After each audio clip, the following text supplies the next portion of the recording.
Hello everyone, welcome back to my channel. So आज के इस वीडियो में हम करेंगे द बॉल पोएम के क्वेश्चन आंसर्स।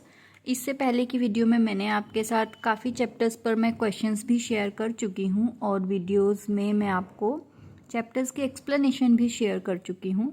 लिंक मैं डिस्क्रिप्शन बॉक्स में भी दे दूँगी, आप मेरे चैनल पर जाकर भी चेक कर सकते हैं। सो स्टार्ट करते हैं आज की video. So our first question is, why does the poet say, I would not intrude on him? Why doesn't he offer him money to buy another ball? तो इसमें हमें बताना, ये आपका इंपॉर्टेंट क्वेश्चन रहेगा because it's a textual question.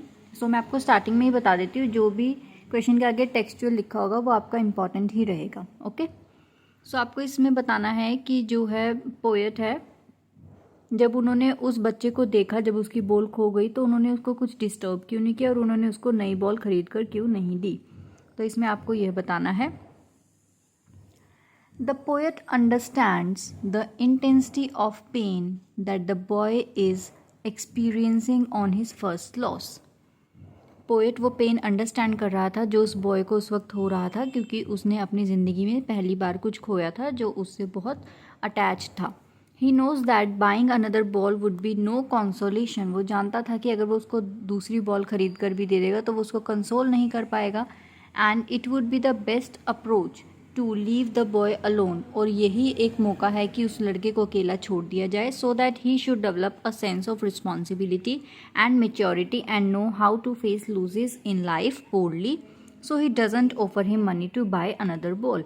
तो वो कहता है कि उसने उसको ऐसा इसलिए छोड़ दिया ताकि वो इसको रियलाइज़ करे कि जब हम किसी चीज़ को खोते हैं तो हमें कैसा लगता है और वो इस मैच्योरिटी को, इस रिस्पॉन्सिबिलिटी को फील करे। Next question is, starting down, ellipsis से स्टार्ट है, all his young days into the harbour where his ball went. Do you think the boy has had the ball for a long time? आपको क्या लगता है कि वो जो ball है उसके साथ बहुत लंबे समय से थी? Is it link to the memories of days when he played with it? और क्या उसके अंदर उसकी मेमोरीज जुड़ी हुई थी? सो हमें इस क्वेश्चन में ये बताना है, इम्पॉर्टेंट क्वेश्चन है ये भी। उसके बाद इसका आंसर है, the boy seems to have possessed the ball for a long time, that is why when the ball goes bouncing into the water in the memories of all his young days come to his mind and he stands sad and gloomy facing the loss of the object so dear to his heart. The words all his young days into the harbor indicate that throughout his young days the boy possessed the ball. तो इस answer में यही बताया गया है कि जो ball थी वो बाउंस करती हुई उसकी जो है पानी में चली गई और उसकी जो मेमोरीज थी उसके बचपन की वो भी उसी बॉल के साथ चली गई। उसके माइंड में ये आया और वो वहाँ पर खड़ा होकर सैड हुआ, उस बॉल को देखने लगा और उस बॉल के साथ उसकी बहुत ज़्यादा अटैचमेंट थी। आप इनके स्क्रीनशॉट्स लेकर रख सकते हो और इन्हें नोट डाउन कर सकते हो। All these questions are very important. Next is, what does in the world of possessions mean? In the world of possession का क्या मतलब है?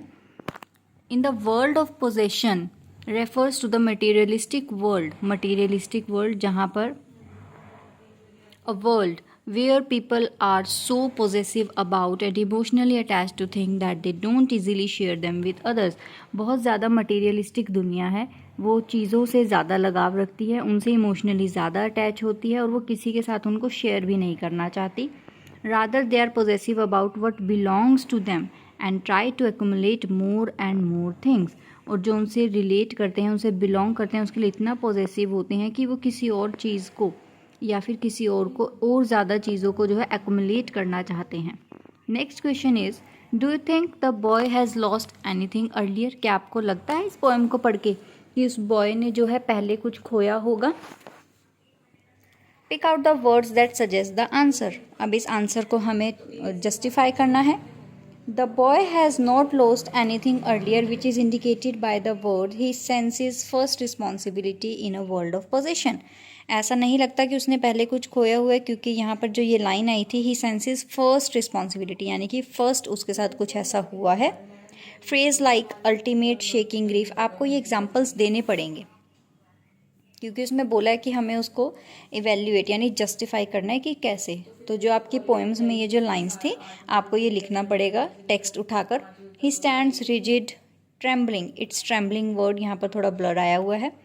Show that rude shock that the loss of the ball has given him, which also suggests that it is his first experience of a loss. तो इन सब phrases से जो है हमें पता लगता है कि ये उसका first experience था कि उसने किसी अपनी चीज़ को खोया था. Next question is, what does the poet say the boy is learning from the loss of that ball? Try to explain this in your own words. कि उसने बच्चे ने इस बॉल के खोने से क्या सीखा, हमें इसको एक्सप्लेन करना है. The boy is learning a sense of responsibility to keep his possessions more cautiously and safely. कि वो अपने जो पोजेशंस हैं, अपनी जो चीज़ों का लगाव है, उनको कॉशियसली और सेफली जो है अपनी रिस्पॉन्सिबिलिटी को समझे. He is learning that nature of loss and also how to face it. वो जो है जब हम किसी चीज़ को खोते हैं तो हमें कैसा लगता है और हमें उसको कैसे फेस करना चाहिए. Because losses are the inevitable part of life. क्योंकि लॉसेस जो हैं हमारी लाइफ में हमारी लाइफ का पार्ट हैं.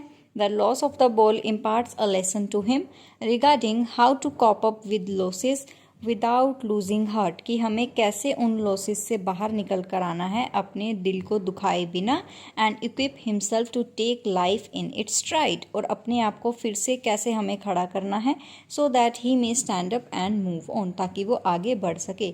तो ये आज मैंने आपके साथ 5 क्वेश्चंस डिस्कस करे हैं जो आपके पेपर के पॉइंट ऑफ व्यू से भी बहुत इंपॉर्टेंट रहेंगे. आप इन्हें कहीं पर नोट डाउन कर लेना. मिलते हैं नेक्स्ट वीडियो में. तब तक मेरे चैनल को सब्सक्राइब ज़रूर करना. And all the best for your exams preparations.